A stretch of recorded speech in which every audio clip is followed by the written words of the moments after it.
Shalom, selamat sore Bapak Ibu Jemaat yang Tuhan Yesus Kristus kasihi.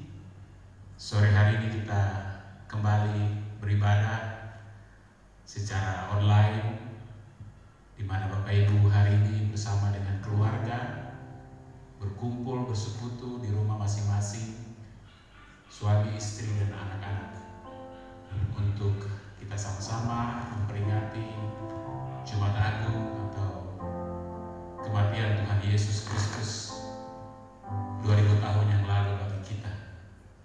Karya yang besar yang Tuhan buat bagi kita, orang-orang berdosa yang dilayakkan Tuhan, dibenarkan Tuhan untuk dapat memperoleh kesempurnaan, dapat bersekutu kembali dengan Bapa. Sebelum itu, saya rindu sore hari ini pun Bapak Ibu yang ada di rumah, mari kita sama-sama membawa anak-anak kita kepada Tuhan dan kita memberkati mereka. Kita angkat pujian yang berkata, "Ya Yesus saya."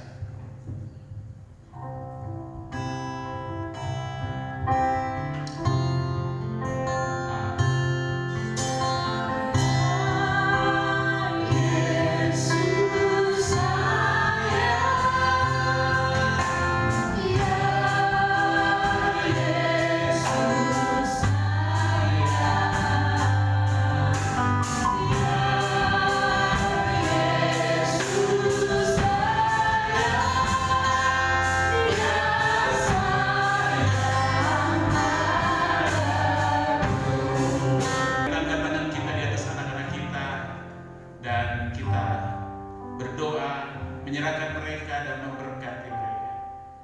Bapa kami yang di surga, Engkaulah Bapa kami.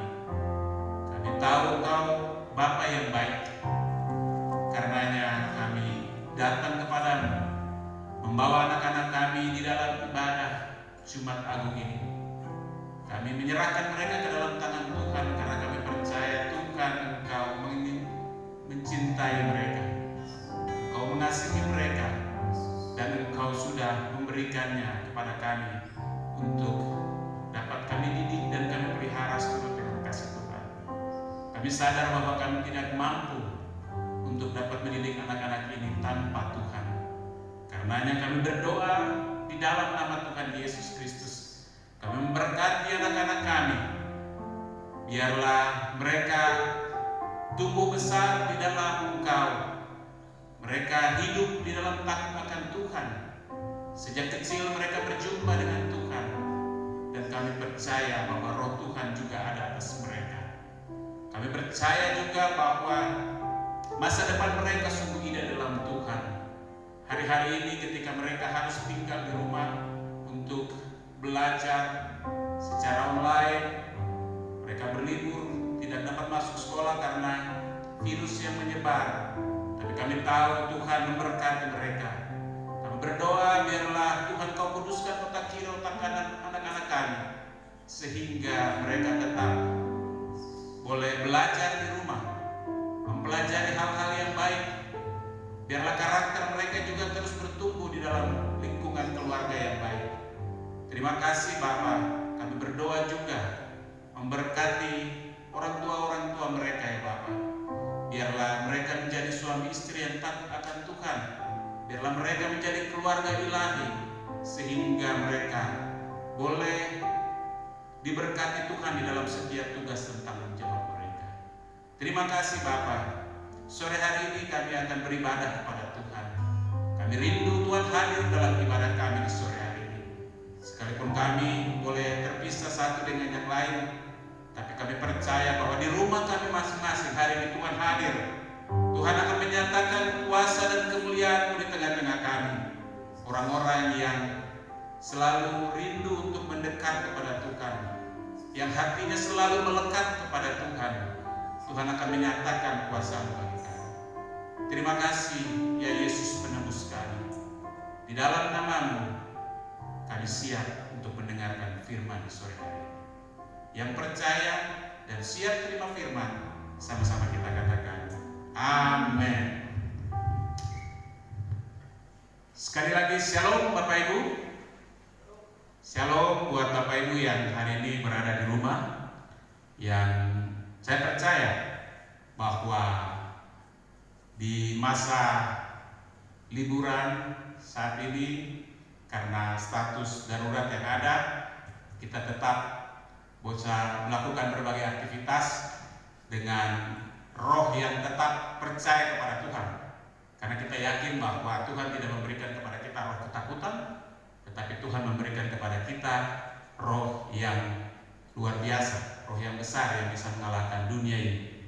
Bapak Ibu, di sore hari ini kita sesuai dengan kalender gerejawi, hari ini adalah diperingati sebagai hari Jumat Agung, rangkaian daripada perayaan Paskah yang diperingati oleh semua umat Kristen di seluruh dunia, diperingati oleh seluruh gereja-gereja Tuhan yang ada di seluruh dunia. Bahkan bukan itu saja, perayaan Paskah ini juga menjadi tradisi daripada orang Israel yang hidup dan berada sampai dengan saat ini, yang di dalam Alkitab Tuhan mengatakan bahwa mereka lah umat pilihan, mereka lah bangsa pilihan.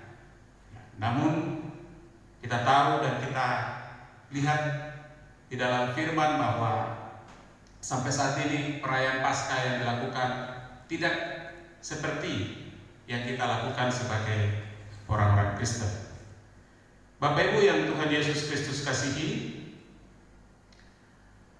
Paskah adalah suatu yang sangat prinsip dalam kehidupan orang Kristen. Karena dalam perayaan Paskah ini sesungguhnya letak pengakuan iman percaya daripada kita sebagai anak-anak Tuhan. Saya memulai dengan suatu statement di dalam ibadah di sore hari ini, bahwa apabila Yesus tidak dikandung oleh Roh Kudus, tidak mati dan dibangkitkan, lalu naik ke surga, maka dia bukan Tuhan. Sekali lagi, apabila Yesus yang lahir dikandung oleh Roh Kudus, tidak mati dan bangkit lalu naik ke surga, dia bukan Tuhan. Alasan saya memberikan statement ini untuk mengawali khotbah ini adalah karena yang pertama, banyak nabi yang diutus Tuhan, namun akhir hidup mereka mengalami kematian. Yang kedua, ada nabi yang tidak mati tetapi dia naik ke surga. Dan yang ketiga, ada manusia yang mati dan dibangkitkan tetapi dia tidak naik ke surga. Yang ingin saya katakan buat kita di saat ini bahwa kematian Tuhan Yesus Kristus sesungguhnya bagi dunia itu adalah hal yang tidak mungkin, hal yang tidak layak apabila seorang yang kita agungkan, kita sembah sebagai Tuhan itu mati. Tetapi saya mengajak kita semua di sore hari ini untuk mengimani dengan sungguh bahwa kematian sesungguhnya adalah proses dari rancangan Allah untuk menunjukkan kepada dunia bahwa Yesus adalah firman yang telah menjadi manusia, dan dia adalah Tuhan, dia adalah anak Allah yang maha tinggi, dan dialah Mesias, dialah Raja, dialah Tuhan kita. Kematian adalah suatu keadaan di mana Tuhan, atau kematian adalah suatu keadaan di mana tubuh dan roh kita terpisah. Menyangkut kematian ini sudah sejak penciptaan di Taman Eden, Tuhan sebenarnya manusia sudah mati karena pelanggaran perintah Tuhan, sehingga mereka diusir dan hidup di dalam kutub dosa, sehingga perbuatannya cenderung jahat, sebagaimana tertulis di dalam Alkitab, bagaimana Kain yang hatinya dipenuhi dengan kemarahan kepada adiknya sehingga dia membunuh Habel. Jadi sekali lagi saya ingin meyakinkan kepada kita bahwa kematian Tuhan Yesus Kristus adalah salah satu hal yang menggarisbawahi bahwa sesungguhnya Yesus adalah benar-benar manusia dan dia juga adalah benar-benar Tuhan. Karena dia tidak hanya mati lalu bangkit saja, tidak naik ke surga, ataupun dia seperti nabi-nabi yang hanya diutus Tuhan kemudian mati. Tetapi lebih daripada itu, Yesus lahir, hadir dan hidup di tengah-tengah kita, dan setelah itu dia naik ke dalam surga. Saya memulai ini untuk dapat mengingatkan kepada kita bahwa kita harus percaya, karena kematian Tuhan Yesus Kristus ini adalah sesuatu hal yang mendasar dari iman percaya orang Kristen. Bapak Ibu yang Tuhan Yesus Kristus kasihi, kematian itu ada banyak model. Ya, kematian itu ada banyak model. Ada orang yang mungkin cuma tidur saja kemudian mati. Ada juga yang mengalami proses melalui sakit, ataupun ada juga yang mungkin kelelahan, kecapean, ataupun kecelakaan. Di dalam dunia hukum dan kriminal ada istilah pembunuhan terancana, atau ada istilahnya itu berlaku bagi pelaku, tetapi bagi korban pembunuhan terencana itu artinya ada kematian terencana, kematian yang direncanakan, yang mana proses dari perencanaan, pelaksanaan sampai pada eksekusi dilakukan secara cermat, secara lugas, secara licin, secara sadis, dan biasa menggunakan orang-orang bayaran. Bahkan tidak jarang menggunakan tangan orang lain untuk mengusuksinya guna menghilangkan jejak. Aktor dibalik semua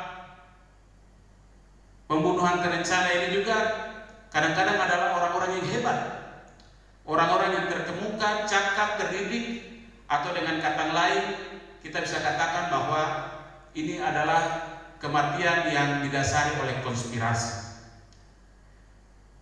Bapak Ibu Tuhan Yesus Kristus kasihi, jemaat Tuhan yang berbahagia di dalam perayaan Paskah di tahun ini, yang walaupun kita di rumah kita masing-masing, tapi saya percaya Bapak Ibu selalu dalam keadaan terbahagia. Amin. Amin Bapak Ibu. Kematian Tuhan Yesus di kayu salib juga adalah bagian dari rencana atau strategi dan konspirasi dari orang-orang berdosa untuk mengikuti pemikirannya, terlebih hawa nafsu yang busuk karena hatinya dikuasai oleh iblis. Kita melihat bagaimana kisah penderitaan, bagaimana suatu kondisi yang luar biasa yang Tuhan Yesus harus jalani sebelum proses kematiannya. Saya mencatat ataupun dalam perenungan saya dalam pembacaan Alkitab, kurang lebih di dalam kitab Injil Matius, Markus, Lukas, dan Yohanes ada sekitar 38 proses-proses yang harus Tuhan lalui di dalam penderitaan, di dalam siksaan, di dalam cercaan. Yesus mendapatkan olokan, Yesus mendapatkan ejekan, Yesus mendapatkan hujatan, dan itu semua adalah sesuatu yang dirancang oleh dunia yang secara tidak sadar sudah dikendalikan oleh iblis. Karena itu Bapak Ibu yang Tuhan Yesus Kristus kasihi, kebenaran firman di sore hari ini saya akan membawa kita di dalam beberapa pembacaan firman Tuhan yang akan menuntun kita bagaimana kita menyikapi ataupun bagaimana kita mensyukuri kematian yang sudah Tuhan korbankan bagi kita di dalam kehidupan ini. Kita membaca di dalam kitab 1 Petrus pasal yang keempat, ayatnya yang ke-1 sampai dengan ke-6. Mungkin multimedia bisa tolong dibantu. 1 Petrus pasal yang ke-4 sampai dengan pasal yang ke-1 sampai dengan pasal yang ke-6. Judul perikop pembacaan adalah menderita dengan sabar. Karena Yesus tidak langsung, saya katakan tadi, kisah pembunuhan atau kisah kematian Tuhan Yesus itu adalah sesuatu yang sangat dirancang dengan sangat luar biasa, sehingga itu perlu kita renungkan, sehingga ini menjadi pembelajaran hidup bagi kita. Hari-hari ini kita bersyukur karena kita hidup di dalam zaman kasih karunia. Kita diberkati dengan luar biasa.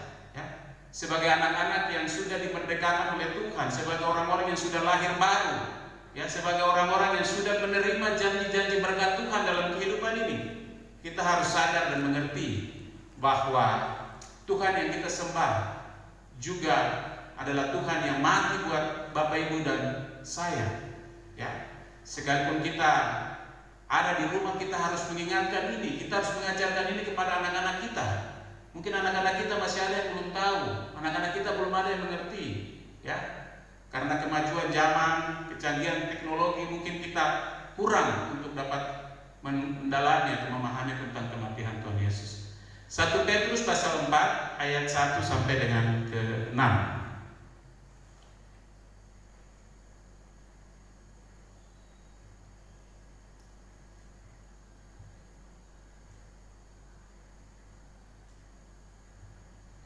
Saya baca untuk kita semua. Perikop pembacaan dari pasal yang ketiga berjudul menderita dengan sabar. Ayat yang pertama, jadi karena Kristus telah menderita penderitaan badani, kamu pun juga mempersenjatai dirimu dengan pikiran yang demikian.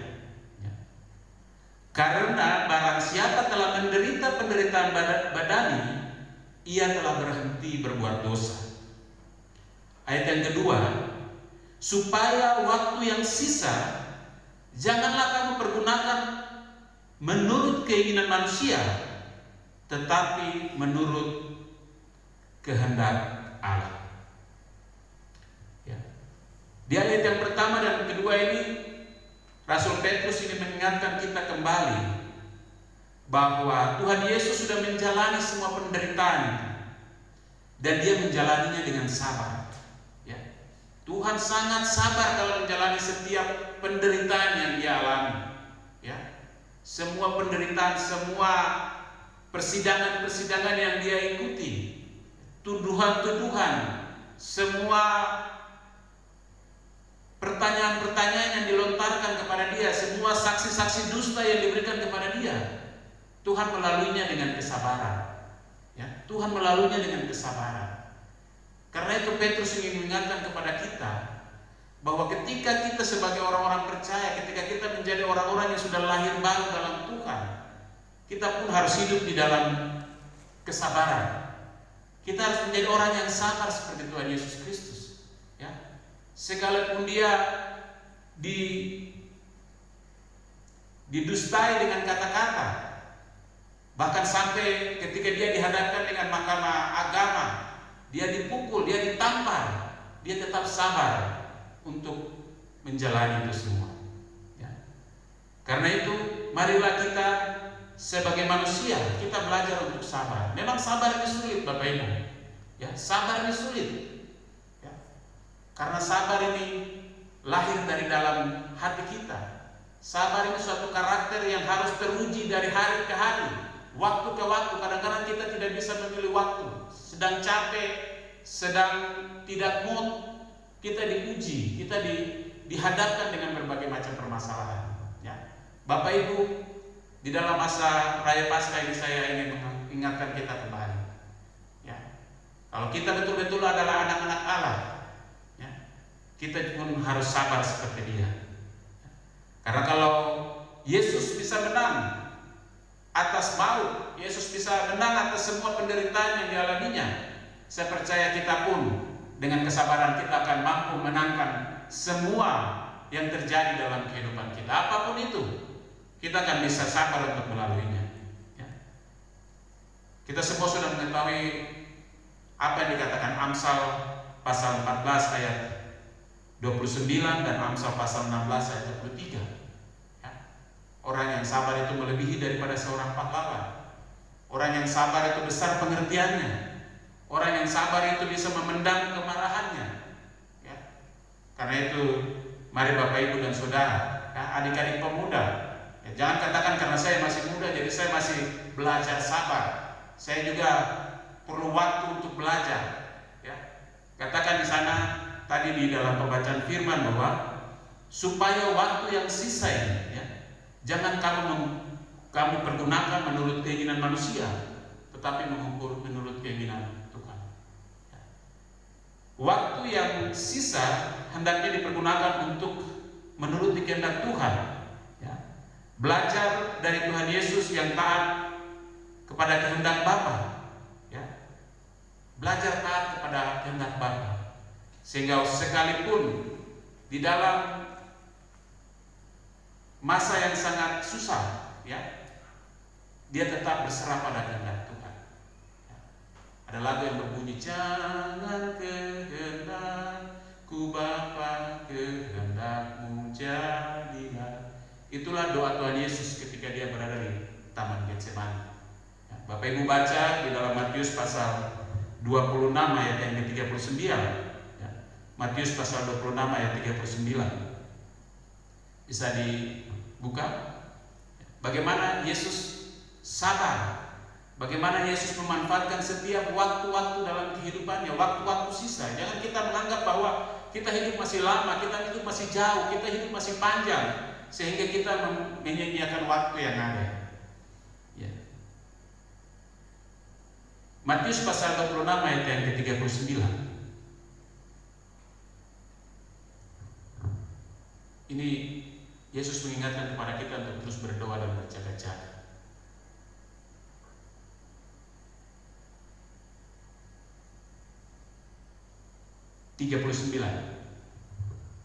Matius pasal 26 ayat yang ke-39.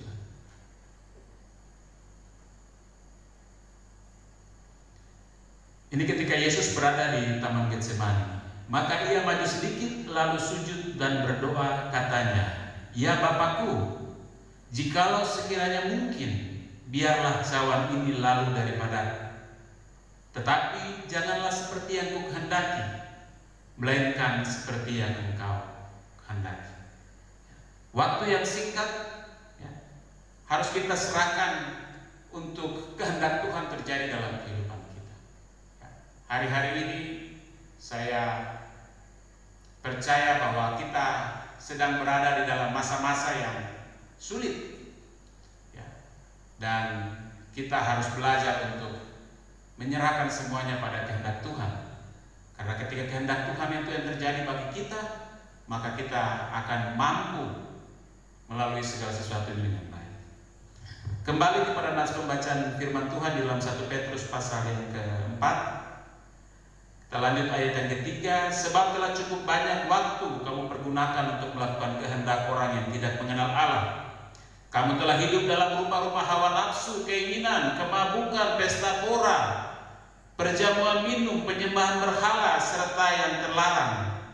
Sebab itu mereka heran bahwa kamu tidak turut mencemplungkan diri bersama-sama mereka di dalam kubangan ketidaksenonohan yang sama, dan mereka memfitnah kamu. Ya. Selama ini mungkin waktu kita, ya, sudah banyak kita habiskan di hal-hal yang tidak benar, hal-hal yang tidak senonoh, hal-hal yang tidak berkenan kepada Tuhan. Ya. Mungkin saya secara sepihak bisa berkatakan, saya tidak begitu, saya tidak melakukan hal-hal seperti begitu. Tetapi kadang-kadang Tuhan mengingatkan kita, ya, lidah bisa berbicara lain, tetapi hati kita kadang-kadang merancangkan hal-hal yang lain. Kadang-kadang kita senang lihat orang susah, kadang-kadang juga kita susah lihat orang senang. Ya. Kita punya keinginan-keinginan, kita ingin supaya orang lain dihambat, orang lain jangan, orang lain tidak boleh, jangan dia, harus saya. Ya, kita punya strategi seperti ini. Kalau bisa orang ini jangan naik supaya dia tidak menghalangi strategi saya, dia tidak menghalangi jalan saya. Tetapi kalau itu semua bukan dari kehendak Tuhan, firman Tuhan di sore hari ini mengingatkan kepada kita untuk kita bertobat. Ya, kita bersabar, kita menyerahkan semuanya kepada kehendak Tuhan, sehingga itu bisa berjalan dengan baik dan nama Tuhan senantiasa dipuji dan ditinggikan. Di ayat yang ke-5 dan ke-6 dikatakan bahwa tetapi mereka harus memberikan pertanggungjawaban kepada Dia yang telah sedap sedia untuk menghakimi orang yang hidup dan yang mati. Itulah sebabnya maka Injil telah diberitakan juga kepada orang-orang mati, supaya mereka sama seperti semua manusia dihakimi secara badani, tetapi oleh Roh dapat hidup menurut kehendak Allah. Mari kita mencari kehendak Allah. Mari kita hidup dalam kehendak Allah, sehingga kita bisa sabar di dalam setiap penderitaan yang kita hadapi. Bapak Ibu yang Tuhan Yesus Kristus kasihi, Paskah adalah sesuatu yang besar dalam hidup orang percaya. Di dalam Paskah ini kita diingatkan juga kembali bagaimana Tuhan membawa keluar orang-orang Israel dari perbudakan di Mesir pada saat mereka berada di dalam penindasan.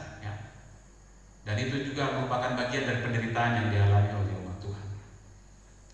Di dalam kitab Keluaran pasal 12 ayat 21 sampai 22 dikatakan di sana bahwa lalu Musa memanggil semua tua-tua Israel serta berkata kepada mereka, "Pergilah, ambillah kambing domba untuk kaummu dan sembelihlah anak domba Paskah.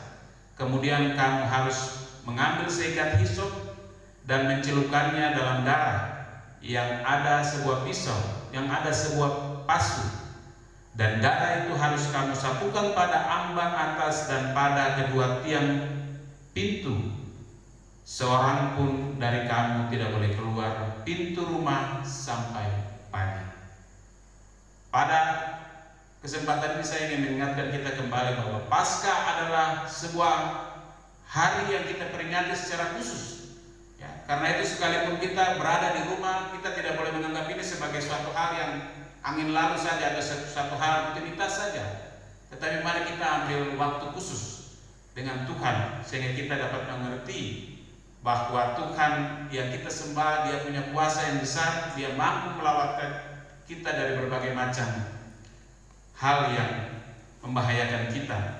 Saat ini ada berbagai masalah terkait dengan pandemi virus corona, tapi saya percaya ketika kita betul-betul mengakukan Yesus sebagai anak domba Allah, Dialah domba Paskah bagi kita, maka kita pun akan dilewati dari segala macam tulah, segala macam kutuk yang Tuhan berikan. Bukan karena Tuhan tidak mengasihi manusia, tetapi karena memang sudah semakin besar dosa yang dibuat oleh manusia. Sekali lagi, Paskah adalah karya dari sebuah tindakan yang dilakukan oleh Allah untuk menyelamatkan manusia melalui kematian Tuhan Yesus Kristus. Bapak Ibu yang Tuhan Yesus Kristus kasihi, kita harus sadar dalam hidup kita bahwa kita sesungguhnya adalah orang-orang berdosa. Kita adalah orang-orang berdosa. Kata ini mungkin agak sedikit tidak mengenakan, karena kita sudah merasa bahwa kita adalah orang-orang yang sudah lahir baru, kita sudah hidup di dalam Tuhan. Tapi ketahuilah bahwa sesungguhnya karena dosa kita lah Tuhan datang ke dunia ini. Karena dosa lah Tuhan datang ke dunia ini. Konsep kehidupan kita harus kita sadari dengan sungguh bahwa sejak lahir kita adalah orang-orang yang berdosa. Karena itu kematian Tuhan di kayu salib harus menjadi sesuatu yang kita renungkan secara mendalam, bahwa karena kita Tuhan datang, karena kita Dia harus menderita, Dia harus diejek, Dia harus diolok, bukan hanya oleh para pemimpin, para ahli-ahli Taurat, para orang-orang Farisi, bukan hanya oleh Herodes, bahkan sampai prajurit-prajurit orang-orang rendahan pun mengolok-olok Dia, mengejek Dia, menampar Dia. Karena itu mari kita melihat peristiwa ini, bahwa Yesus sungguh mengasihi kita, sungguh menyayangi kita.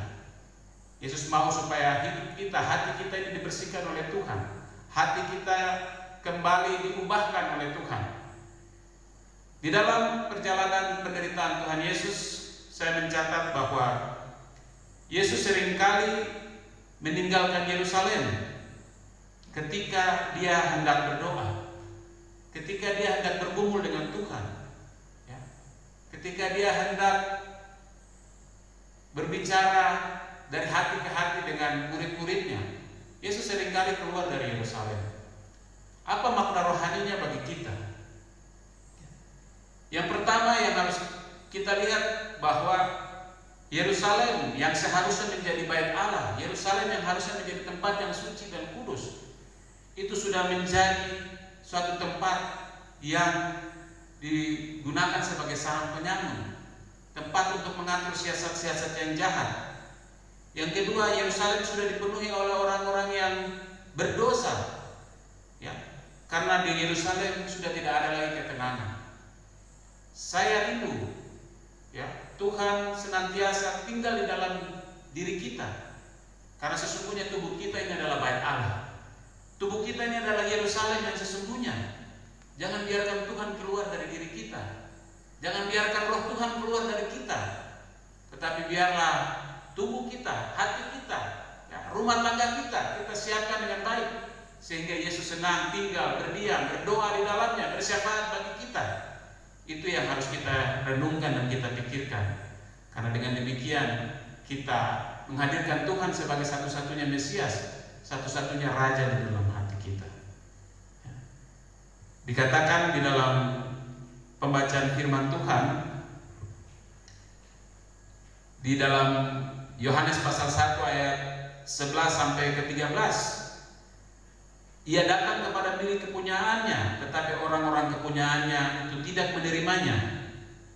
Tetapi semua orang yang menerimanya diberikan kuasa supaya menjadi anak-anak Allah, yaitu mereka yang percaya dalam namanya, orang-orang yang diperankan bukan dari darah dan daging, bukan pula secara jasmani oleh keinginan seorang laki-laki, melainkan dari Allah. Puji nama Tuhan. Ya. Ini tergenapi dalam kehidupan kita. Ya. Tuhan mau datang kepada kita, Tuhan mau masuk dalam hidup kita. Ya. Tetapi seringkali kita menolak Dia. Kita menolak Dia karena apa? Ada yang lain di dalam diri kita, ada yang lain dalam hati kita, sehingga Tuhan tidak punya tempat di dalam diri kita, dalam hidup kita, dalam rumah tangga kita. Hari-hari ini, ya, banyak gereja yang tutup, banyak tempat-tempat ibadah juga yang tutup. Ya, sesungguhnya Tuhan mau kembali kepada rumahnya yang sejati. Ya, Dia mau datang kepada tiap-tiap pribadi kita. Dia mau berjumpa secara pribadi dengan kita. Ya, Dia mau menjadikan kita betul-betul sebagai Yerusalem, tempat di mana Dia bertahta, tempat di mana Dia berkuasa. Ya, sehingga kita betul-betul seperti ayat yang ke-13 dikatakan bahwa kita menjadi anak-anak Allah. Ya, yaitu mereka yang bukan lagi hidup karena daging, tetapi mereka yang hidup karena Tuhan. Ya. Saya percaya firman ini akan menguatkan kita, Bapak Ibu dan Saudara yang ada di rumah, di dalam memperingati kematian Tuhan Yesus ini. Mari kita kembali mengatur rumah kita, hati kita, sehingga penyembahan yang naik dari dalam rumah kita, dari dalam hati kita, betul-betul menghadirkan Mesias, menghadirkan Juru Selamat, menghadirkan Tuhan dalam kehidupan kita.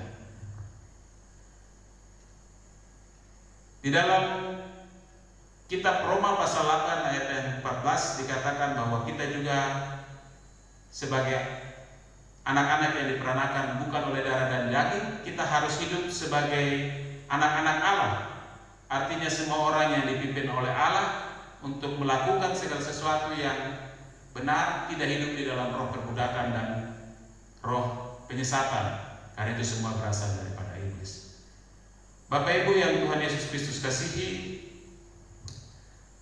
mari kita buka satu bagian firman Tuhan lagi di dalam Lukas pasal 23 ayat yang ke-33 sampai yang ke-43.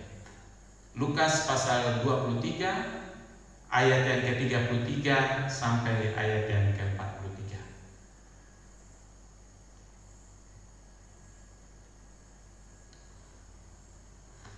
Demikian bunyi firman Tuhan.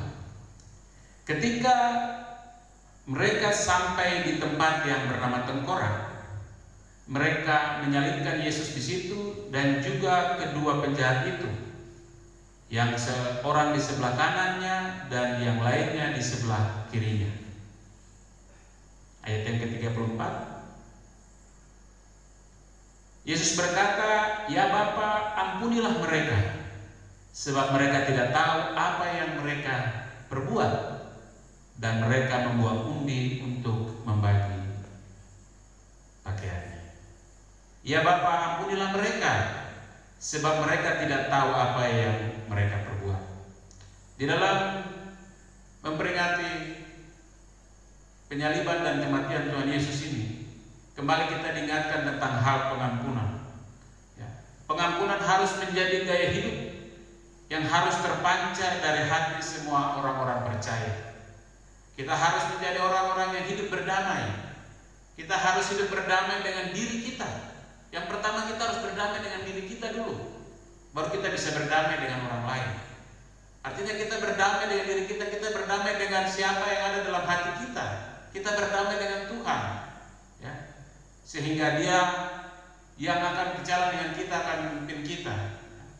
Ketika kita sudah berdamai dengan diri kita, kita bisa mudah untuk berdamai dengan istri kita, berdamai dengan anak-anak kita, berdamai dengan tetangga kita, berdamai dengan rekan sepelayan kita, teman sekantor kita.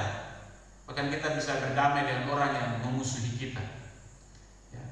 Tuhan mengingatkan kepada kita lagi ketika Dia ada di kayu salib. Ini perkataan Tuhan di kayu salib. Ya Bapa, ampunilah mereka. Biarlah kita juga hidup mengampuni, hidup di dalam pengampunan satu dengan yang lain. Karena itulah gaya kehidupan orang-orang yang percaya kepada Tuhan Yesus. Kita lanjut pada ayat yang ke-35, dikatakan di sana, orang banyak berdiri di situ dan melihat semuanya. Pemimpin mengejek Dia, katanya, orang lain Ia selamatkan. Biarlah sekarang Ia menyelamatkan dirinya sendiri, jika Ia adalah Mesias, orang yang dipilih Allah. Ini yang tadi saya katakan kepada kita semua, penderitaan, ada konspirasi, ya, yang diatur secara baik. Yesus bukan hanya dihina oleh orang-orang yang tidak berpendidikan, ya, bahkan orang-orang yang berpendidikan, para pemimpin-pemimpin pun masih meragukan tentang penyelamatan atau keselamatan yang Tuhan lakukan. Ya, di tahun emerging leader ini, pemimpin-pemimpin yang akan muncul, dan kita juga sebagai orang-orang yang hidup dipimpin oleh Tuhan. Ya, mari kita melihat ini sebagai suatu pelajaran iman dalam kehidupan kita. Ya. Jangan kita juga seperti mereka yang suka mengejek. Ya. Kadang-kadang mengejek ini sederhana, ya. Mengejek ini sederhana. Tetapi kadang-kadang ejekan kita itu secara tidak sadar sudah menyakiti orang lain. Ya. Ejekan kita secara tidak, mungkin kita bercanda, tapi sesungguhnya ejekan kita itu menyakiti orang lain. Jangan suka mengejek, ya, supaya engkau ketika menjadi seorang pemimpin, engkau juga mampu untuk mengekang lidah, mengekang mulut. Ya, firman Tuhan berkata bahwa hidup dan mati dikuasai oleh lidah. Ya. Siapa yang menggemakannya akan memakan buah daripadanya. Ya. Pemimpin harus berbicara dengan benar, dengan baik, tetapi juga berbicara dengan penuh pengendalian diri. Ya. Karena pemimpin itu, kita sudah sama-sama dengar di dalam khotbah kepemimpinan bahwa pemimpin itu bukan berbicara tentang posisi saja, tetapi pemimpin juga berbicara tentang pengaruh, berbicara tentang bagaimana kita menjadi dampak bagi sekeliling kita. Karena itu mari kita memimpin diri kita sendiri. Kita juga hidup di dalam pimpinan Tuhan. Roh Tuhan selalu ada dalam diri kita, sehingga kita mampu untuk menjaga mulut kita, menjaga lidah kita. Kemudian para prajurit pun mengolok-olok Yesus di ayat yang selanjutnya. Lukas pasal 23 ayat yang ke-36. Juga prajurit-prajurit mengolok-olok Dia. Mereka mengajukan anggur asam kepadanya, ayat yang ke-37, dan berkata, jika engkau adalah raja orang Yahudi, selamatkanlah dirimu. Kembali lagi pertanyaan tentang keselamatan. Ya, banyak orang masih meragukan tentang keselamatan yang Tuhan janjikan dalam kehidupan kita, sehingga mereka mengolok-olok. Ya. Mungkin saat ini kita secara posisi kita masih menjadi sebagai prajurit-prajurit, kita masih menjadi sebagai anak-anak buah. Ya, janganlah kita juga cepat untuk menggemakan lidah kita, ya. Cepat untuk berkata-kata, cepat untuk merespon sesuatu. Dan biarlah kita belajar untuk mencari kehendak Tuhan dalam kehidupan kita. Ya. Ya. Tapi Tapi ini sesuatu hal yang kadang-kadang terjadi karena suatu perubahan di dalam sistem paradigma di dalam suatu pemerintahan atau suatu kepemimpinan. Ada kata peribahasa berkata, guru kencing berdiri, murid kencing berlari. Anak-anak suka mengolok-olok, anak-anak suka mengejek satu dan yang lainnya karena orang tuanya suka berbicara seperti begitu, suka mengolok, suka mengejek, suka menjatuhkan, sehingga anak-anaknya juga seperti begitu. Ya, kalau pimpinan kita juga suka mengolok-olok, suka mengejek, secara tidak langsung roh itu juga tertransfer kepada bawahannya. Ya, tapi saya percaya bahwa ketika kita semua di hidup ini kita dipimpin oleh Tuhan, maka kita mampu memberikan buah-buah roh yang baik. Itu yang ada dalam setiap bibir mulut kita, dan itu menjadi dampak bagi keluarga kita, bagi istri anak-anak kita, bagi orang-orang yang kita gembalakan, bagi orang-orang yang kita pimpin, bagi orang-orang yang kita hidup bersama sebagai tetangga, sebagai saudara. Kita mampu untuk mentransfer hal-hal yang baik dalam kehidupan kita. Kemudian ayat yang ke-38 ada juga tertulis di atas kepalanya, inilah raja orang Yahudi. Seorang dari penjahat yang digantung menghujat dia, katanya, bukankah engkau adalah Kristus? Selamatkanlah dirimu dan kami. Sampai di atas kayu salib pun Yesus masih mendapat penghujatan, ya. Penghujatan dari orang yang berdosa, orang yang bersalah, ya. Orang yang sebetulnya sudah layak untuk mendapatkan penghukuman, layak untuk mendapatkan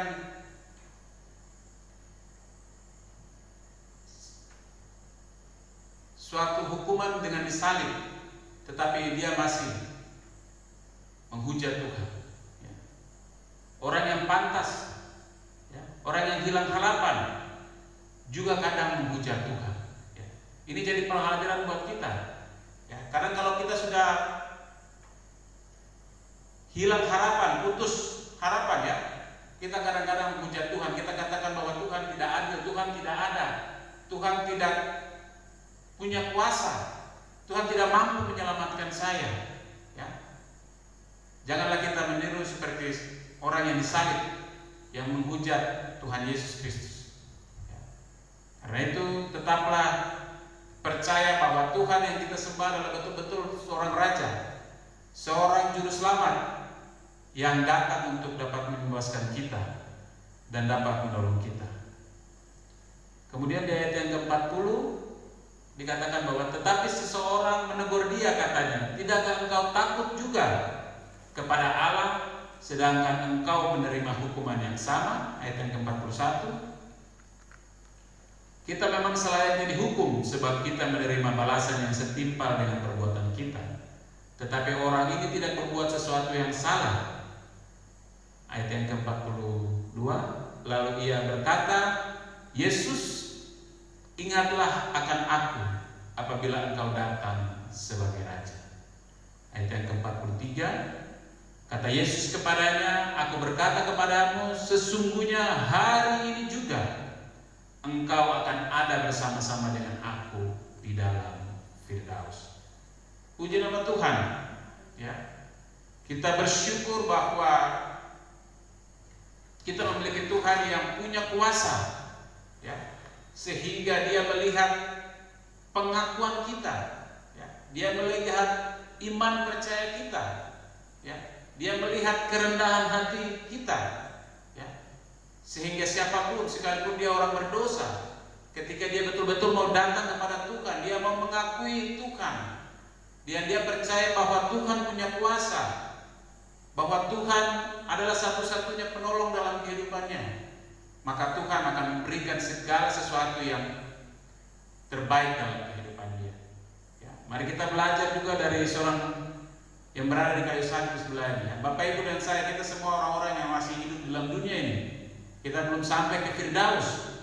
Ya, karena itu mari kita tetap percaya kepada Tuhan, kita tetap dekat kepada Dia. Ya. Mari kita belajar untuk takut akan Tuhan. Ya. Dikatakan dari awal tadi bahwa tidakkah engkau takut akan Tuhan.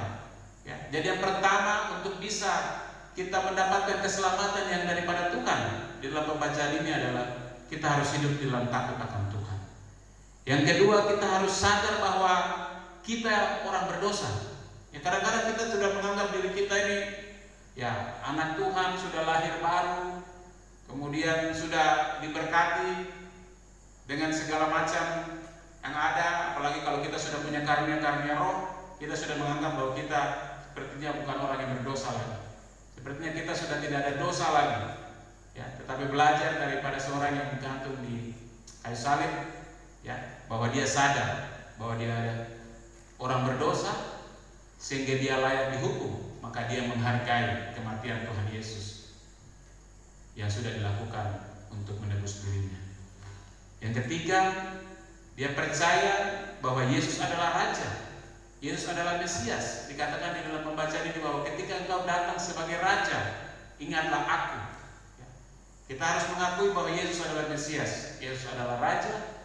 Dia sudah menolong kita, dia sudah menebus kita, dia akan terus memimpin kita selama kita berada di dalam dunia ini.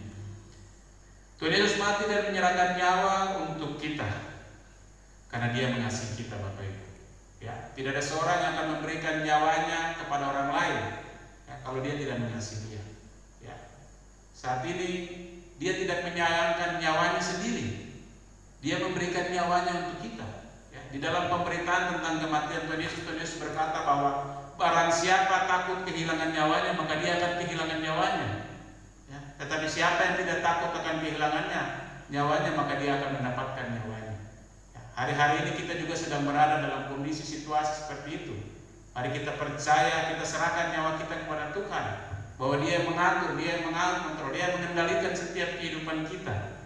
Maka apapun yang terjadi dalam kehidupan kita, ya, saat hari-hari ini krisis ekonomi yang mungkin secara lambat laun sudah mulai terasa, ya, di dalam bisnis yang mungkin satu hari kita bisa dapat penghasilan sekian, tapi hari-hari ini sudah mulai menurun. Ya, harga-harga barang yang kemarin agak normal saat ini sudah mulai agak menaik. Barang yang biasanya mudah untuk kita dapat hari-hari ini sudah mulai berkurang. Kebutuhan-kebutuhan kita yang mulai tidak dapat terpenuhi karena kondisi dan situasi. Tapi ketika kita mau untuk belajar percayakan hidup kita betul-betul kepada Dia, kepada Mesias, kepada Juru Selamat, maka kita akan melihat, ya, bahwa Tuhan akan membuat segala sesuatu dalam kehidupan kita, akan kita mampu lewati, kita mampu jalani dengan baik. Ya. Karena itu Bapak Ibu yang Tuhan Yesus Kristus kasihi, marilah kita melihat ini sebagai suatu proses kehidupan yang harus kita lalui bersama, bahwa kematian Tuhan Yesus Kristus mengingatkan kita kembali untuk hidup di dalam takut akan Tuhan. Ya, kita hidup kembali takut akan Tuhan. Kita sadar bahwa kita orang berdosa, karena itu di dalam penderitaan yang kita jalani, kita harus sabar untuk melaluinya. Tuhan sudah menang akan segala yang telah penderitaan yang akan kita lalui. Dia sudah menang atas apa yang seharusnya kita tanggung. Ya, kita percaya pada hari Minggu nanti Tuhan bangkit, tetapi dalam iman percaya kita bahwa Dia sudah ada dalam diri kita dan Dia sudah tinggal dalam diri kita. Dia yang akan terus menolong kita untuk dapat membawa kita hidup lebih baik lagi di dalam hari-hari kehidupan kita. Karena itu mari kita mencari warga Tuhan. Ya, hari-hari ini bukan waktunya lagi kita meninggikan diri. Hari-hari ini adalah waktu di mana kita merendahkan diri. Ya, di dalam 2 Tawarik pasal 7 ayat yang ke-14, ya, dikatakan bahwa umatku yang di atasnya namaku disebut merendahkan diri dan mencari wajahku. Ya, ketika Tuhan Yesus bangkit, ya, semua orang terkaget-kaget, semua orang terperangah. Kepala penjara itu dia terperangah ketika Yesus mati. Ada terjadi gempa, terjadi gelap gulita, tabir Allah terbuka. Setelah dari situ baru orang mengaku bahwa Yesus adalah Tuhan, Yesus adalah Raja. Mereka menyesal karena sudah menghukum Yesus. Ya. Tetapi orang-orang yang sudah percaya kepada Tuhan Yesus, orang-orang yang betul-betul meyakini bahwa Yesus adalah Tuhan dan Raja dalam kehidupannya, mereka harus memiliki sikap seperti murid-murid yang selalu merendahkan diri. Mereka sabar dan mereka selalu mengingat semua yang Tuhan sudah katakan dalam kehidupannya. Orang-orang yang dekat dengan Tuhan pasti akan Tuhan berikan tanda, Tuhan akan memberikan syarat, ya. Tuhan akan memberikan ciri-ciri akan apa yang akan terjadi dalam kehidupan. Rancangannya pasti akan Tuhan beritahukan dalam kehidupan kita. Karena itu mari kita masuk di dalam Jumat Agung ini dengan tetap percaya, tetap merendahkan diri kepada Tuhan, bahwa Tuhan yang senantiasa menolong kita, Tuhan memimpin kita, sehingga kita tetap hidup dengan penuh damai sejahtera, penuh sukacita, dan kita juga mau seperti wanita yang mengurapi Tuhan, yang meninggikan Tuhan. Karena kita percaya ketika Tuhan ditinggikan di bumi, Dia akan menarik banyak orang datang kepada Dia. Ya, ketika Yesus disalib, semua orang mengaku, semua orang menyesal karena sudah menghukum Yesus, karena sudah menyalib Yesus.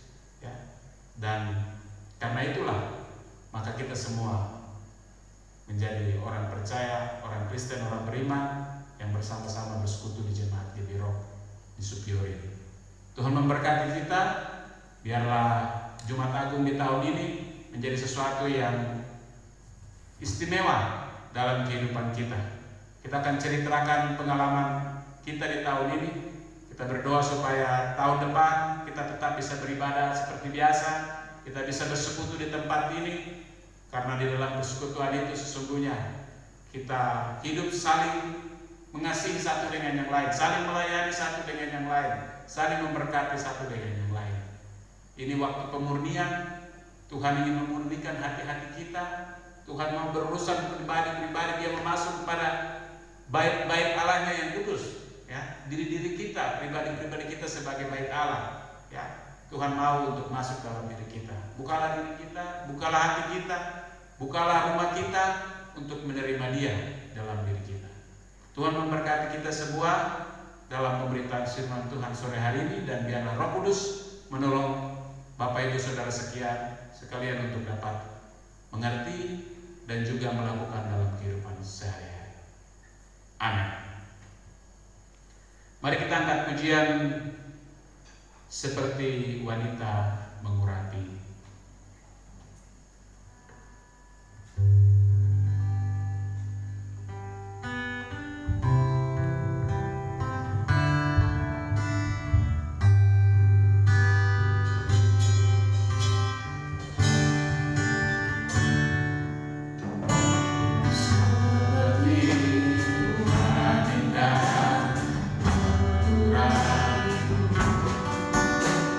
Berani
rela memakai mahkota duri agar kita mendapatkan damai, sukacita, kebahagiaan. Tuhan rela kepalanya tertusuk karena mahkota duri. Tuhan sungguh mengasihi kita. Dia adalah Tuhan.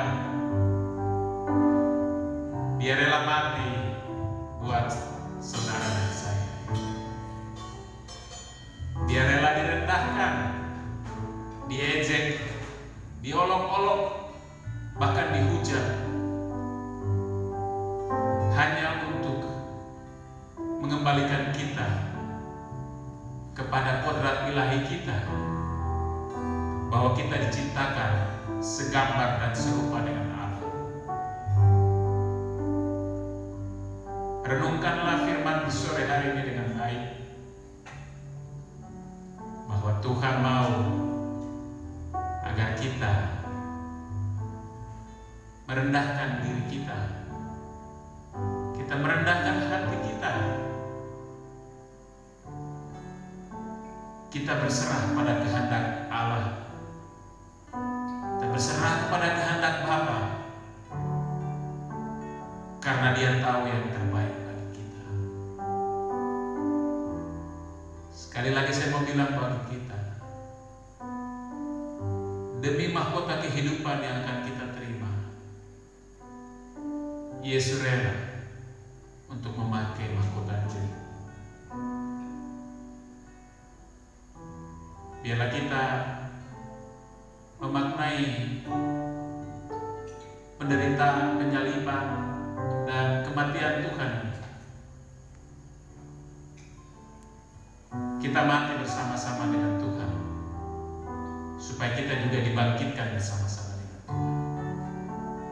Kita matikan segala dosa, segala hal yang bersifat keduniawian, bersifat kedagingan, supaya Roh Tuhan ada di dalam kita. Saya rindu Bapak Ibu jemaat Tuhan yang ada di rumah, kita semua berdoa. Kita semua mau mengendalikan diri, mulai dari hari Jumat ini sampai dengan hari Minggu. Kita masuk di dalam bait kita, masuk di dalam bait Allah yang kudus, yaitu di dalam hati kita. Kita berjumpa secara pribadi dengan Tuhan, dan kita bertanya kepada Dia, apa yang menjadi kehendak Tuhan dalam kehidupan kita. Saya percaya bahwa Tuhan akan menunjukkan kuasa kemuliaan dalam hidup kita, dan kita akan menjadi pribadi yang mulia. Kita akan menjadi pribadi yang penuh dengan kuasa daripada Tuhan. Kata-kata kita akan menjadi kata-kata yang memberkati. Hidup kita akan menjadi hidup yang menyenangkan Tuhan. Terima kasih buat firman-Mu sore hari ini ya Bapa. Kami percaya bahwa firman-Mu itu berkuasa untuk mendidik kami dan untuk mengubah hidup kami, untuk memurnikan kami sehingga kami betul-betul menjadi ciptaan yang baru. Terima kasih Bapa.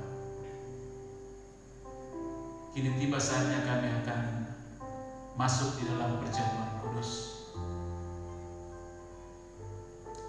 Sucikan dan kuduskan kami.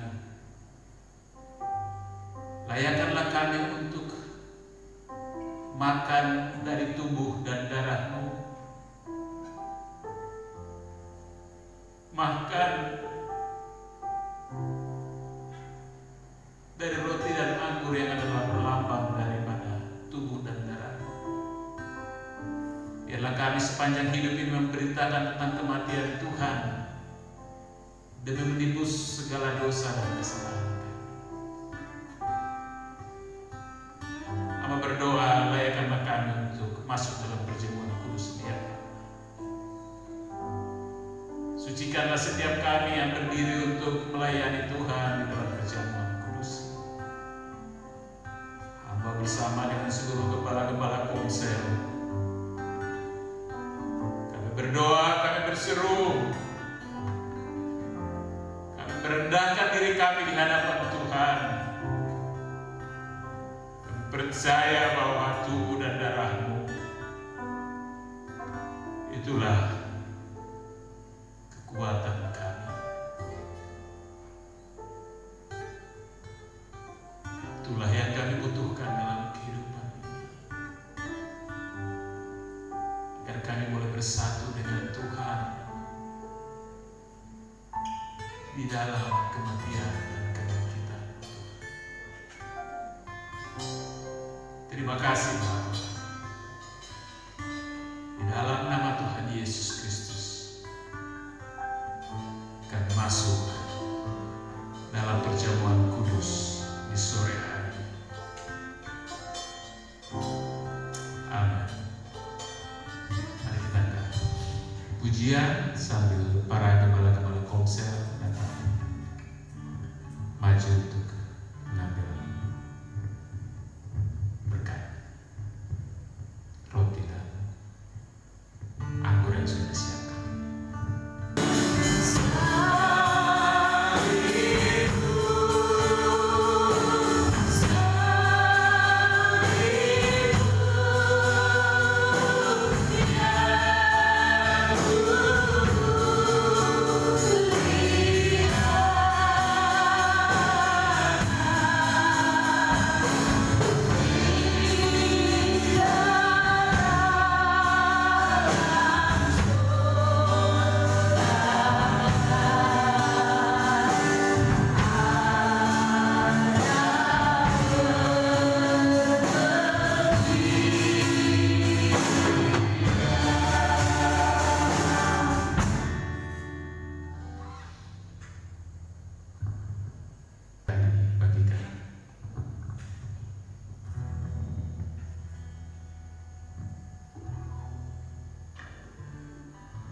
Salibmu salib.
Yesus yang kita sembah harus disalib, dan ini sudah Yesus katakan kepada murid-muridnya di dalam Yohanes pasal 12 ayat yang ke-32 sampai dengan ke-33, bahwa dan apabila aku ditinggikan dari bumi, aku akan menarik semua orang datang kepadaku. Dan ini dikatakannya untuk menyatakan bagaimana caranya ia mati. Kita bersyukur karena kematian Tuhan Yesus Kristus, karena penyalibannya, saat ini kita semua bisa menjadi orang-orang percaya. Kita menjadi orang-orang pengikut Kristus, dan kita ada di seluruh dunia dan terus bekerja untuk dapat menyatakan misi untuk dapat memuridkan banyak orang menjadi murid Kristus. Mari kita angkat hosti yang ada di atas kepala kita dan kita baca bersama-sama di dalam Lukas pasal 22 ayat yang ke-14 sampai ke-15 dan ayat yang ke-19 sampai yang ke-20. Bapak Ibu yang ada di rumah, mari kita angkat hosti ini tinggi-tinggi di atas kepala kita dan kita dengarkan firman Tuhan. Ketika tiba saatnya Yesus duduk makan bersama-sama dengan rasul-rasulnya, katanya kepada mereka, "Aku sangat rindu makan Paskah ini bersama-sama dengan kamu sebelum aku menderita." Kita percaya saat kita mengangkat hosti juga hari ini, Yesus juga sedang rindu kepada kita. Yesus sedang rindu untuk bersama-sama dengan kita di dalam perjamuan di hari ini. Karena itu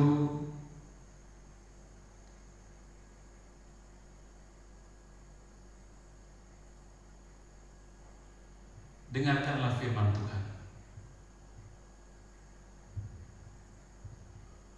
Lalu ia mengambil roti, mengucap syukur dan memecah-mecahkannya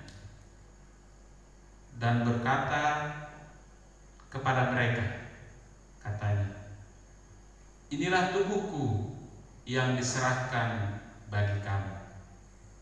Perbuatlah ini menjadi peringatan akan aku."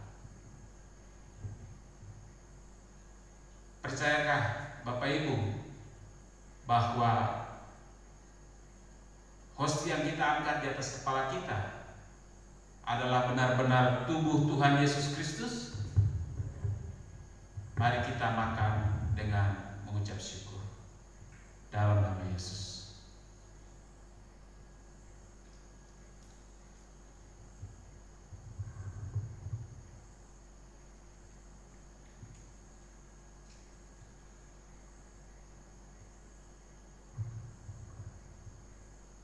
Mari kita angkat anggur di atas kepala kita dan dengarkanlah firman Tuhan.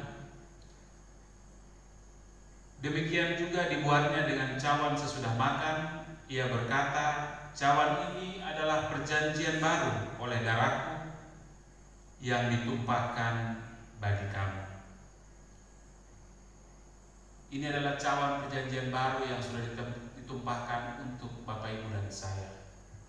Percayakah kita bahwa yang kita angkat di atas kepala kita adalah cawan perjanjian baru yang adalah darah Tuhan Yesus Kristus? Minum di dalam nama Tuhan Yesus Kristus.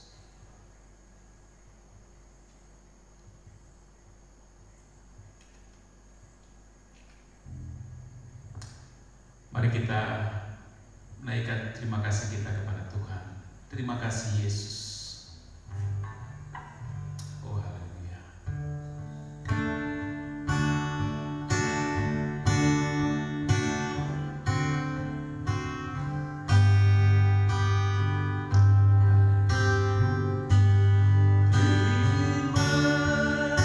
kasih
percaya Bapa, tubuh dan darah-Mu ada di dalam kami, dan karenanya kami memperoleh hidup yang baru.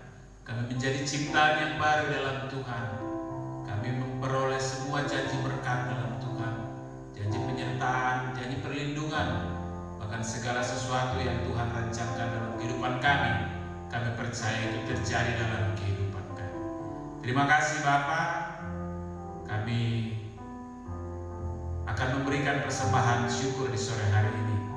Seberapapun yang Tuhan taruh dalam hati kami memberi dengan sukacita. Karena kami tahu apa yang kami beri itu adalah milik kepunyaan Tuhan. Di dalam nama Tuhan Yesus Kristus, mari kita semua yang sudah diberkati Tuhan dan siap memberi, sama-sama kita katakan amin.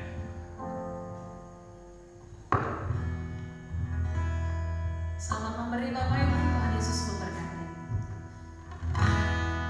Ku bawa kepadamu, oh Tuhan,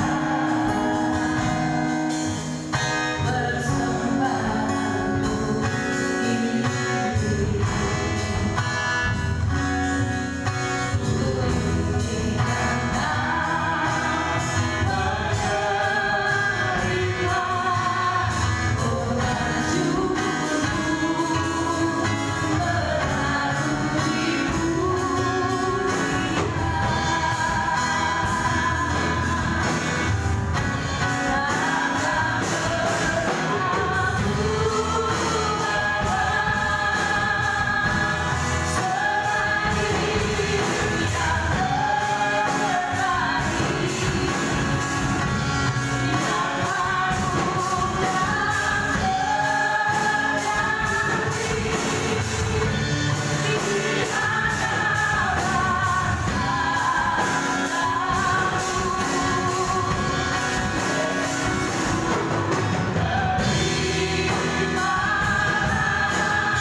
bangsa dan negara kita, bagi kota kita, bagi pemerintah kita.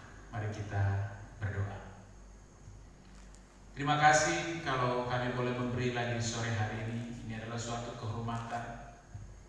Kami boleh memberi bagi Tuhan, karena kami tahu bahwa Tuhan Engkau sungguh baik dalam kehidupan kami. Kami percaya kami memberi di ladang yang subur, dan kami percaya pemberian kami ini adalah benih.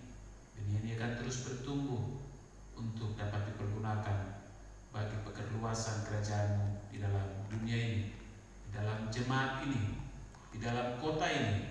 Kami percaya Tuhan Engkau memberkati persembahan kami. Di sore hari ini Tuhan, kami rindu untuk menaikkan syafaat kami kepada Tuhan. Kami berdoa untuk memberkati bangsa dan negara kami Indonesia. Kami bawa Indonesia kepada Tuhan. Kami berdoa biarlah Tuhan pulihkan Indonesia.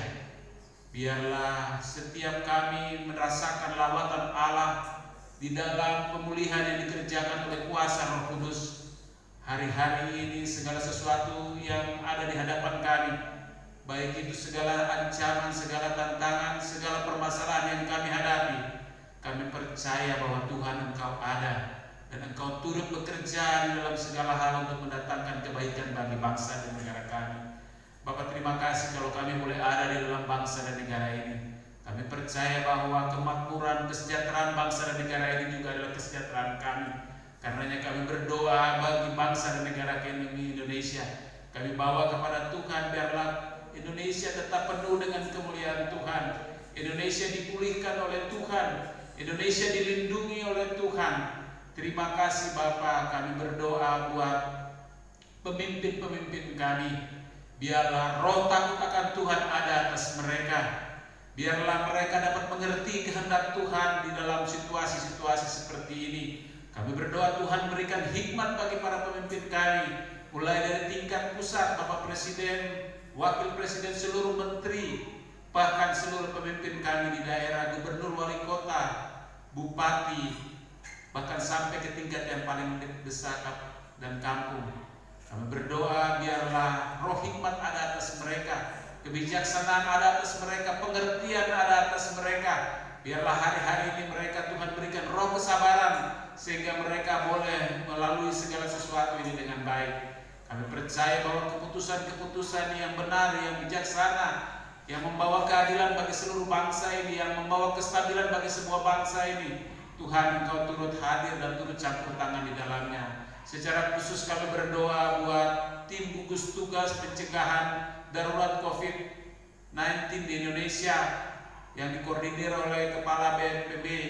Tuhan berkati bersama dengan Menteri Kesehatan, Bapak Kapolri, Bapak Mendagri, Panglima TNI. Tuhan berkati mereka semua gugus tugas dari pusat sampai daerah, bahkan yang sampai dibentuk di tiap kecamatan, bahkan kampung dan desa. Tuhan berkati sehingga mereka bekerja dengan baik, mereka bekerja dengan kesadaran yang sungguh bahwa mereka ada untuk dapat menjadi garda terdepan untuk dapat menyelesaikan permasalahan yang ada di kami. Percaya bahwa kalau permasalahan yang ini boleh terjadi atas bangsa kami, Tuhan juga yang akan dapat menyelesaikannya bagi kami semua. Tuhan berikan kesehatan bagi semua pemimpin-pemimpin kami, sehingga di situasi-situasi seperti ini tidak ada perpecahan, tidak ada pertengkaran satu dengan yang lain, tetapi biarlah semua berusaha berpikir mencari solusi. Kami berdoa juga buat semua pemimpin kami di gereja Tuhan yang ada di Indonesia, yang ada di dalam persekutuan gereja Indonesia, bahkan semua denominasi gereja yang ada ya Tuhan.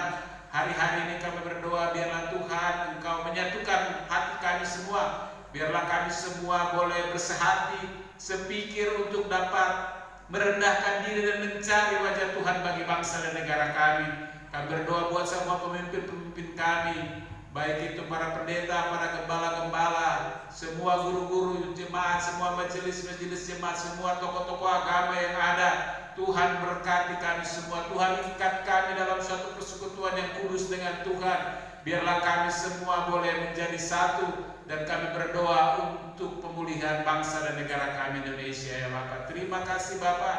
Kami berdoa juga buat keamanan bangsa dan negara kami. Firman-Mu berkata bahwa sia-sia kami berjaga-jaga kalau Tuhan tidak mengawal kota ini, tidak mengawal bangsa dan negara kami ini ya Bapak. Kami berdoa biarlah malaikat Tuhan memagari, menjaga bangsa dan negara kami, sehingga kami tetap menjadi utuh sebagai suatu bangsa yang sedang Tuhan angkat untuk kesejahteraan dan kemakmuran kami bersama di negeri ini ya Bapak. Terima kasih, berkati aparat keamanan TNI Polri dari pusat sampai di daerah. Tuhan kuatkan mereka sehingga mereka betul-betul menjadi pelindung dan pengayom dari masyarakat. Terima kasih Bapak. Kami berdoa juga secara khusus bagi negeri kami, tanah kami Papua. Tuhan biarlah Papua tetap ada di dalam rancangan Tuhan. Papua tetap ada dalam kemuliaan Tuhan. Papua tetap menjadi zona damai yang Tuhan pagari ya Bapak. Terima kasih Bapak. Hari ini pun kami berdoa secara khusus untuk tim pengendalian COVID yang dibentuk oleh Bapak Gubernur. Semua kasus-kasus yang ada di beberapa kota yang ada di Papua Tuhan, di Jayapura, di Merauke, yang ada di kota-kota yang lain ya Tuhan. Kami berdoa biarlah Tuhan mampukan setiap kami, mampukan hamba-hamba untuk dapat menyelesaikan ini semua. Kami tahu bahwa Tuhan tidak meninggalkan kami, Tuhan tidak memalingkan wajah daripada kami. Kami rindu untuk datang bersujud, memuji, menyembah Engkau. Kami berseru kepada Tuhan, Tuhan sayangi kami semua. Semua para medis yang berada di garda terakhir dalam pencegahan ini, Tuhan kami berdoa, dokter, perawat, para medis, orang-orang yang berada di dalam ruang-ruang isolasi, Tuhan kami berdoa, Tuhan berkati mereka semua kelengkapan mereka untuk dapat ini mengendalikan virus ini ataupun menyembuhkan pasien-pasien yang ada. Tuhan kami berdoa menurut cara-Mu Tuhan, biarlah mereka semua boleh menerima fasilitas yang terbaik, tapi terlebih daripada itu Tuhan senantiasa memagari dan melindungi mereka sehingga mereka boleh melakukan tugasnya dengan baik. Terima kasih Bapak, kota kami tercinta Supiuri kami serahkan juga ke dalam tangan Tuhan. Terima kasih kalau sampai hari-hari ini kami boleh berada di dalam situasi yang terkendali Tuhan. Kami berdoa biarlah kota ini tetap ada di dalam perlindungan dan pengawalan Tuhan.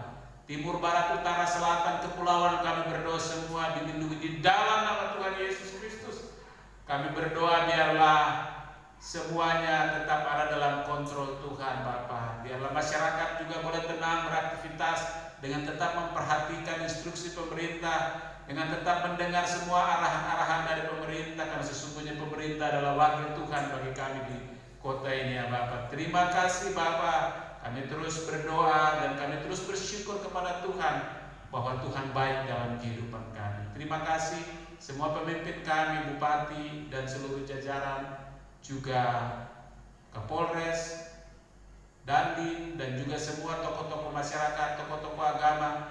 Tuhan berkati kami semua, biarlah kami juga sehati untuk dapat saling bergandengan tangan satu dengan yang lain untuk dapat mengusahakan kesejahteraan kota ini ya Bapak. Terima kasih Bapak. Secara khusus kami berdoa bagi jemaat-Mu di GBI Rock Supiuri. Kami berdoa Tuhan hari-hari ini biarlah kami boleh tetap dikuatkan, kami boleh tetap diteguhkan bahwa kami ada dalam situasi ini, walaupun kami terpisah di dalam ibadah satu dengan yang lain, tetapi tetap ada damai sejahtera, tetap ada sukacita, tetap ada kebenaran, karena sesungguhnya kerajaan Allah itu ada di tengah-tengah kami. Terima kasih Bapa, di rumah kami masing-masing Tuhan berkati semua aktivitas mesbah-mesbah doa yang terbangun hari-hari ini di rumah. Biarlah Tuhan hadir dan Tuhan memberkati semua mesbah-mesbah doa yang ada ya Bapak. Terima kasih Bapak.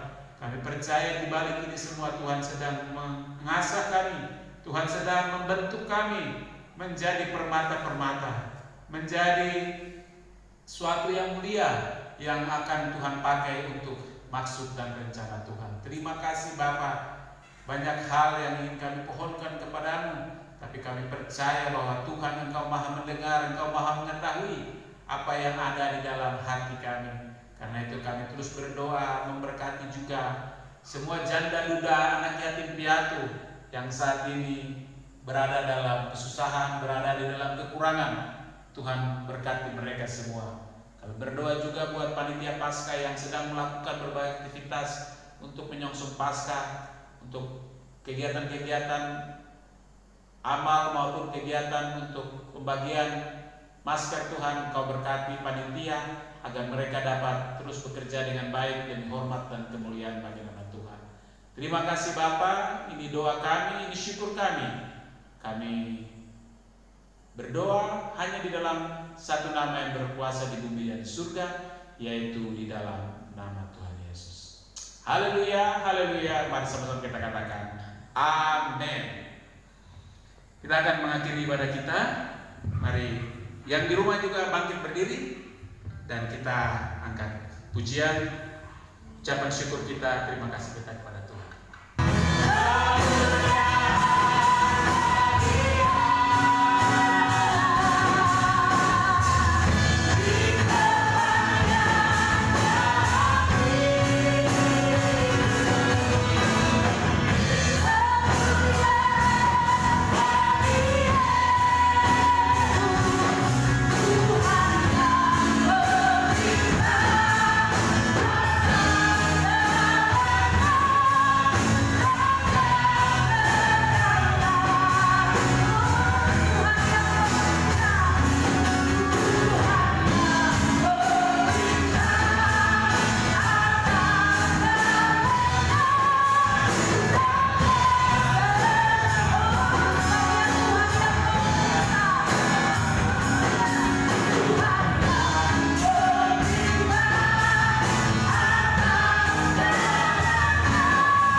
Segala pujian, hormat, dan kemuliaan hanya bagi Tuhan.